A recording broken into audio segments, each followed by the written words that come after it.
Hi മക്കളെ, എല്ലാവർക്കും സുഖം തന്നെയല്ലേ? 10ാം ക്ലാസ് റിസൾട്ട് വന്നു. ഇനി അലോട്ട്മെന്റിന് കുറച്ച് നാളുകൾ ബാക്കിയുണ്ട്. എല്ലാവരും ഒന്ന് റിലാക്സ് ആയിട്ട് ഇരിക്കുന്ന സമയമായിരിക്കും, ശരിയല്ലേ?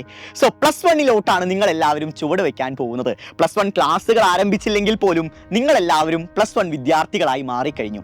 സോ +1 സയൻസ് എടുക്കാൻ തീരുമാനിച്ച മക്കൾ ഒരു കാരണവശാലും ചെയ്യാൻ പാടില്ലാത്ത 3 തെറ്റുകളാണ് നമ്മൾ ഈ വീഡിയോയ്ക്കകത്ത് ഡീൽ ചെയ്യാൻ പോകുന്നത്. നിങ്ങൾ ഈ വീഡിയോ കാണുന്നത് നമ്മുടെ +1 യൂട്യൂബ് ചാനലിലായിരിക്കും. സോ +1നെ സംബന്ധിച്ചുള്ള ഇനി എല്ലാ അപ്ഡേറ്റും നമ്മുടെ ഈ ചാനലിലാണ് വരിക. സോ എല്ലാവരും ചാനൽ ഒന്ന് സബ്സ്ക്രൈബ് ചെയ്യുക, ഒന്ന് നോട്ടിഫൈ ചെയ്ത് കൂടി വെക്കുക. സോ എല്ലാ കാര്യങ്ങളും കൃത്യസമയത്ത് നിങ്ങൾക്ക് അനിവാര്യമായ എല്ലാ ഡീറ്റെയിൽസും ഇവിടെ നിങ്ങൾക്ക് ലഭിക്കുന്നതാണ്. ഇനി എന്തൊക്കെയാണ് ആ പ്രധാനപ്പെട്ട 3 മിസ്റ്റേക്കുകൾ എന്ന് നോക്കിയാലോ. ഒന്നാമത്തെ ഏറ്റവും പ്രധാനപ്പെട്ട കാര്യം എന്ന് പറഞ്ഞു വെച്ചാൽ, നിങ്ങൾ ഈ +1 സയൻസ് എടുക്കാൻ ഒരു തീരുമാനം എടുത്തിട്ടുണ്ടല്ലോ, അത് നിങ്ങളുടെ തന്നെ തീരുമാനമായിരിക്കണം. ഒരിക്കലും നിങ്ങളുടെ പാരൻസിന്റെ നിർബന്ധപ്രകാരമോ നിങ്ങളുടെ കസിൻസ് പറഞ്ഞതുകൊണ്ടോ ഫ്രണ്ട്സ് സയൻസ് എടുക്കുന്നത് കൊണ്ടോ നിങ്ങൾ ഒരു കാരണവശാലും സയൻസ് എടുക്കരുത്. മറിച്ച് എനിക്ക് സയൻസ് എടുക്കാൻ ഒരു ഇൻട്രസ്റ്റ് ഉണ്ട്, സയൻസ് എടുത്തിട്ട് സയൻസ് ഓറിയന്റഡ് ആയ ഫ്യൂച്ചറും കരിയറും ഞാൻ സ്വപ്നം കാണുന്നു എന്ന് നിങ്ങൾക്കൊരു ആഗ്രഹമുണ്ടെങ്കിൽ ഉറപ്പായും നിങ്ങൾക്ക് ഏറ്റവും മികച്ച ഡിസിഷനിലോട്ടാണ് നിങ്ങൾ എത്തിയിരിക്കുന്നത്. സയൻസ് അത്തരത്തിലുള്ള ഏറ്റവും ബെസ്റ്റ് ആയ ഒരു കോഴ്സ് തന്നെയാണ്. രണ്ടാമത്തെ കാര്യം, അത് പല മക്കളും ചെയ്യുന്ന, ഏറ്റവും കൂടുതൽ മക്കൾ ചെയ്യുന്ന ഒരു തെറ്റാണ് നമ്മുടെ സെക്കൻഡ് വൺ എന്ന് പറയുന്നത്. അതായത് 10ാം ക്ലാസ്സിൽ ഒരു 9A+, 8A+, അല്ലെങ്കിൽ ഫുൾ A+ ഉള്ളവർക്ക് മാത്രമുള്ള കോഴ്സാണ് സയൻസ് എന്നുള്ളൊരു തെറ്റിദ്ധാരണ. അങ്ങനെയൊന്നും ഇല്ലടാ മക്കളെ. നിങ്ങൾക്ക് 10ാം ക്ലാസ്സിൽ ലഭിച്ച A+കളുടെ എണ്ണം മാത്രമല്ല നിങ്ങൾ സയൻസ് എടുക്കാനുള്ള മാനദണ്ഡം എന്ന് പറയുന്നത്. അതിൽ ഏറ്റവും അൾട്ടിമേറ്റ് ആയിരിക്കുന്നത് നിങ്ങളുടെ പാഷനും നിങ്ങളുടെ ഇൻട്രസ്റ്റും തന്നെയാണ്. അതായത് 10ാം ക്ലാസ്സിൽ കുറച്ച് A+കളുടെ എണ്ണം കുറഞ്ഞാലും ഒരു കുഴപ്പമില്ല, നമുക്ക് സയൻസ് എടുത്ത് ഏറ്റവും മികച്ച മാർക്ക് നേടിയെടുക്കാൻ സാധിക്കും. അപ്പൊ പല മക്കളുടെയും മനസ്സിലുള്ള അടുത്ത ചോദ്യമാണ്, സാർ A+കളുടെ എണ്ണം കുറഞ്ഞു കഴിഞ്ഞാൽ എനിക്ക് ഞാൻ ആഗ്രഹിക്കുന്ന സ്കൂളുകളിൽ ഞാൻ ആഗ്രഹിക്കുന്ന പോലെ സയൻസിന് സീറ്റ് കിട്ടണമെന്നുണ്ടോ? യെസ്, ഉറപ്പായും നിങ്ങൾക്ക് സീറ്റ് കിട്ടും, ഒരു ടെൻഷനും വേണ്ട. ചിലപ്പോൾ നിങ്ങൾക്ക് ഫസ്റ്റ് അലോട്ട്മെന്റിലോ സെക്കൻഡിലോ കിട്ടണമെന്നില്ല, പക്ഷെ അതിനുശേഷവും അലോട്ട്മെന്റുകളുണ്ട്, സ്കൂൾ ട്രാൻസ്ഫർ ഓപ്ഷൻസ് പലതുമുണ്ട്. സോ ആ പറയുന്ന കാര്യങ്ങൾ വരെ നിങ്ങളൊന്ന് വെയിറ്റ് ചെയ്യേണ്ടതായിട്ട് വരും. പക്ഷേ അൾട്ടിമേറ്റ്ലി നിങ്ങൾക്ക് കേരളത്തിൽ സയൻസിന് സീറ്റ് കിട്ടും. കാരണം അത്രത്തോളം സയൻസിന് നമുക്ക് സീറ്റുകൾ അലോക്കേറ്റ് ചെയ്യപ്പെട്ടിട്ടുണ്ട്. സോ ഒരു ടെൻഷനും നിങ്ങൾക്ക് വേണ്ട. അത്യാവശ്യം A+കളുടെ എണ്ണം കുറവാണെങ്കിലും കൂളായി തന്നെ ഇരിക്കുക. നിങ്ങൾ ആഗ്രഹിക്കുന്ന പോലെ ഒരു സ്കൂളിൽ നിങ്ങൾക്ക് സീറ്റ് കിട്ടിയിരിക്കും.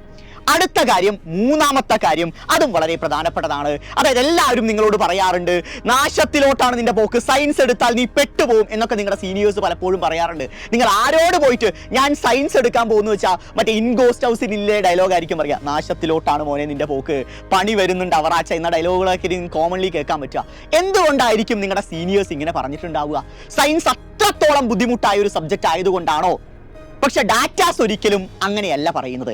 കഴിഞ്ഞ വർഷത്തെ +2 റിസൾട്ട് നിങ്ങൾ അനലൈസ് ചെയ്യുകയാണെങ്കിൽ സയൻസും കൊമേഴ്സും ഹ്യൂമാനിറ്റീസും വെച്ച് കമ്പയർ ചെയ്യുകയാണെങ്കിൽ ഏറ്റവും കൂടുതൽ വിദ്യാർത്ഥികൾ പാസ്സായ സബ്ജക്റ്റ് അത് സയൻസ് തന്നെയാണ്. 83% കൂടുതലാണ് സയൻസ് പഠിച്ച വിദ്യാർത്ഥികളുടെ വിജയ ശതമാനം എന്ന് പറയുന്നത്. കൊമേഴ്സിലോട്ട് വരുമ്പോൾ അത് 76 ഹ്യൂമാനിറ്റീസിലോട്ട് വരുമ്പോൾ അത് 69 ചുരുങ്ങുന്നുണ്ട്. സോ അതായത് നിങ്ങൾ മക്കളെ മനസ്സിലാക്കുക, സയൻസ് എടുത്താൽ പരാജയപ്പെടുമെന്നോ തോൽക്കുമെന്നോ എന്ന ചിന്താഗതി നിങ്ങൾ മാറ്റിവെക്കുക. മറിച്ച് സയൻസ് എടുക്കുമ്പോൾ കുറച്ചുകൂടി സീരിയസ്നെസ്സോടുകൂടി സിലബസിനെ അപ്രോച്ച് ചെയ്യേണ്ടതുണ്ട്. കൃത്യമായി തന്നെ നിങ്ങൾ പഠിക്കേണ്ടതുണ്ട്. അതും തുടക്കം മുതൽ പഠിക്കേണ്ടതുണ്ട്. അതാണ് ഏറ്റവും വാലിഡ് ആയ പോയിന്റ്. ലാസ്റ്റ് മൊമെന്റിലോട്ട് 10ാം ക്ലാസ്സിലൊക്കെ പലർക്കും A+ നേടിയെടുക്കാൻ സാധിച്ചത് ലാസ്റ്റ് മൊമെന്റിലുള്ള യൂട്യൂബിന്റെ റിവിഷൻ ലൈവുകളിലൂടെ ആയിരിക്കും. സൈലത്തിന്റെ ക്ലാസ്സുകളൊക്കെ കണ്ടിട്ട് എല്ലാവർക്കും അടിപൊളി മാർക്ക് തന്നെ ആയിരിക്കും. എങ്കിലും ഞാൻ പറയുന്നത്, പലരും സീരിയസ്നെസ്സോടുകൂടി തന്നെ 10ാം ക്ലാസ്സിനെ അപ്രോച്ച് ചെയ്തത് മേ ബി ക്രിസ്മസ് എക്സാമിന് ശേഷമായിരിക്കും. അത്തരം ഒരു സ്ട്രാറ്റജി ഒരിക്കലും നിങ്ങൾ +1 ഇംപ്ലിമെന്റ് ചെയ്യരുത്. കാരണം 10ാം ക്ലാസ് പോലെ 10 സബ്ജക്റ്റ് +1 ഇല്ലെങ്കിൽ പോലും ഇവിടെയുള്ള 6 സബ്ജക്റ്റുകൾ എന്ന് പറഞ്ഞാൽ 10ാം ക്ലാസ്സിലെ 10 സബ്ജക്റ്റുകൾക്ക് മുകളിലാണ്. നമ്മുടെ ഫിസിക്സ് എടുക്കുകയാണെങ്കിൽ 10ാം ക്ലാസ്സിൽ 7 ചാപ്റ്റേഴ്സ് ഉണ്ടായിരുന്നുള്ളൂ, ഇവിടെ അത് 14 ചാപ്റ്റേഴ്സ് ഉണ്ട്. ചാപ്റ്റേഴ്സിന്റെ എണ്ണത്തിൽ മാത്രമല്ല ആ വലുപ്പമുള്ളത്, അവ ഉൾക്കൊള്ളുന്ന കോണ്ടന്റിലും ആ ഒരു വലുപ്പമുണ്ട് എന്ന കാര്യം നിങ്ങൾ തിരിച്ചറിയുക. സോ അതിനാൽ തന്നെ ലാസ്റ്റ് മൊമെന്റിലോട്ട് നിങ്ങളുടെ പഠനം ഒരു കാരണവശാലും മാറ്റിവെക്കരുത്. 10ാം ക്ലാസ്സിൽ പല മക്കൾക്കും നന്നായി പഠിക്കാനുള്ള ഒരു ചൂട് വന്നിട്ടുണ്ടാവുക മേ ബി നമ്മുടെ ക്രിസ്മസ് പരീക്ഷയ്ക്ക് ശേഷമായിരിക്കും. ആ സമയത്ത് സൈലത്തിന്റെ യൂട്യൂബ് ക്ലാസ്സുകൾ കണ്ടിട്ടായിരിക്കും ഏറ്റവും കൂടുതൽ മക്കൾ ഏറ്റവും മികച്ച മാർക്ക് എൻഷർ ചെയ്തിട്ടുണ്ടാവുക. പക്ഷേ ഇത്തരത്തിലൊരു ലാസ്റ്റ് മൊമെന്റ് ഹറിബറിയായ പഠനത്തിലൂടെ നമുക്ക് +1 സയൻസ് ഒരിക്കലും ക്രാക്ക് ചെയ്യാൻ സാധിക്കില്ല. തുടക്കം മുതൽ കൃത്യമായ സ്ട്രക്ചേർഡ് ആയ ടൈം ടേബിളുകളിലൂടെ നിങ്ങൾ പഠിച്ചു തുടങ്ങേണ്ടതായിട്ടുണ്ട്. സോ അതിനുവേണ്ടി നിങ്ങളെ തയ്യാറെടുപ്പിക്കുന്ന സൈലത്തിന്റെ +1 എക്സ്ക്ലൂസീവ് ബാച്ചാണ് അഗ്നി എന്ന് പറയുന്നത്. സോ അഗ്നി ബാച്ചിൽ നിങ്ങൾക്ക് അഡ്മിഷൻ എടുക്കാൻ വേണ്ടി ഇപ്പോൾ സ്ക്രീനിൽ കാണുന്ന നമ്പറിൽ ഒന്ന് കോൺടാക്ട് ചെയ്യുക. നമ്മുടെ ക്ലാസ്സുകൾ നമ്മൾ നാളെ മുതൽ തന്നെ ആരംഭിക്കാൻ പോവുകയാണ്.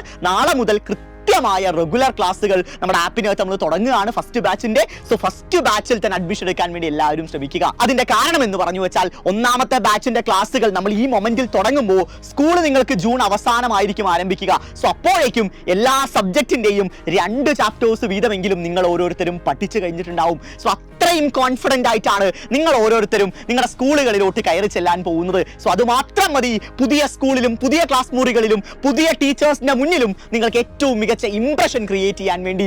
സോ എല്ലാവരും പഠിക്കുക, ഗംഭീരമായിട്ട് പഠിക്കുക. സൈലം കൂടെയുണ്ട്. ഈ നമ്പർ മറക്കരുത്, 9954000800. സോ മക്കളെ, ഓൾ ദി ബെസ്റ്റ്.